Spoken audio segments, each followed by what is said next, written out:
یہاں لوگ زمزم کے اندر اپنے کفن بھگوتے ہیں. بھائی مکے کے لوگ تو زمزم کے ساتھ استنجا بھی کرتے تھے, ان کے پاس تو پانی اور کوئی نہیں تھا. تو یہ ایک جو عجیب و غریب قسم کی نا وہ چیزیں جڑ جاتی ہیں نا, یہ بھی نہیں ہونی چاہیے. یہ مرزے کا بہت بڑا جھوٹ ہے کہ مکے کے اندر زمزم کے علاوہ کوئی اور پانی نہیں تھا اور مکے کے لوگ زمزم سے استنجا کرتے تھے.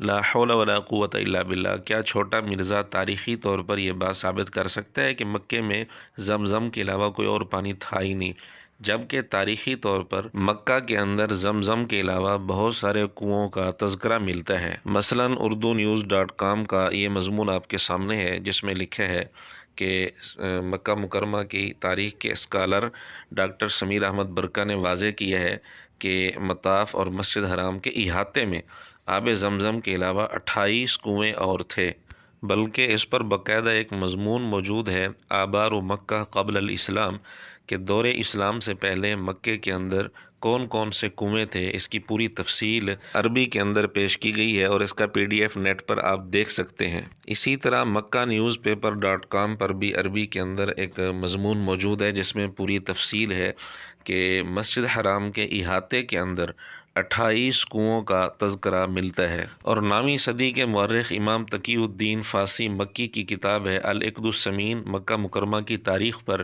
اس میں کنوؤں کی پوری تفصیل ذکر کی گئی ہے تاریخی اعتبار سے کہ مکہ اور مینا وغیرہ میں کتنے کنویں تھے. پوری تفصیل اس میں بیان کی گئی ہے, جس کا حاصل یہ ہے کہ مکہ شہر کے اندر 58 کنویں تھے اور مکہ اور مینا کے درمیان 16 کنویں تھے اور مینا میں 15 کنویں تھے اور مزدلفہ میں 3 کنویں تھے اور میدان عرفہ میں بہت زیادہ کنویں تھے. اور لکھتے ہیں کہ جن کنووں میں اب پانی موجود ہے, یعنی اپنے دور کی بات کریں 9ویں صدی کی, کہتے 3 کنویں تو اب بھی موجود ہیں جن میں اب تک پانی موجود ہے.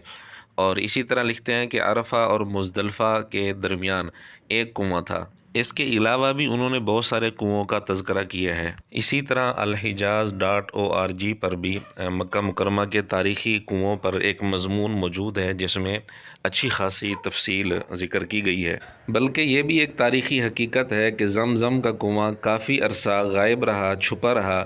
پھر کافی عرصے کے بعد نبی پاک صلی اللہ علیہ وآلہ وسلم کے دادا جناب عبد المطلب کو خواب میں رہنمائی کی گئی اور انہوں نے وہ کنواں دوبارہ کھودا اور دریافت کیا. اور یہ واقعہ سیرت کی تمام کتابوں کے اندر موجود ہے, مثلا الرحیق المختوم جس کا خود مرزا نے کئی دفعہ تذکرہ کیا ہے, اور اسی طرح سیرت ابن ہشام جس کی اصل سیرت ابن اسحاق ہے, اور مرزے کے نزدیک سیرت ابن اسحاق سیرت پر سب سے اتھینٹک کتاب ہے. تو سیرت ابن ہشام میں بھی اس کی تفصیل موجود ہے اور سیرت کی تمام کتابوں کے اندر یہ واقعہ موجود ہے.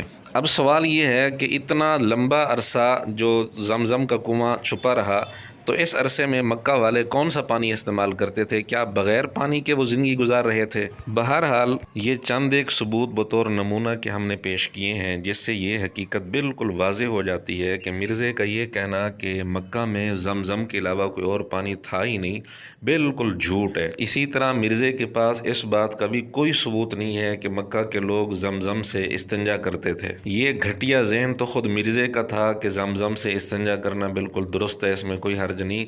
حالانکہ اس پر تقریباً پوری امت کا اتفاق ہے کہ زمزم سے استنجا کرنا مناسب نہیں ہے, ادب کے خلاف ہے, یہ بابرکت پانی ہے.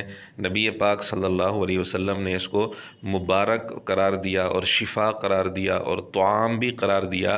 اس پر ہم ایک کلپ بنا بھی چکے ہیں. لیکن مرزے کے نزدیک زمزم کے ساتھ استنجا کرنا بالکل درست ہے, اس میں کوئی حرج نہیں.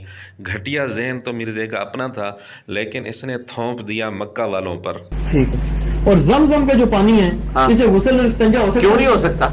اس کی کوئی مخالفت نہیں کرتا, لیکن کسی عالم دین نے نہیں لکھا. کسی مسلمان کی غیرت یہ بات غور کر سکتی ہے؟ اس میں بغیرتی والی کون سی بات ہے؟ کہتے ہیں کہ بعض باتیں ایسی ہیں تو پھر آپ کر کے دکھائیں.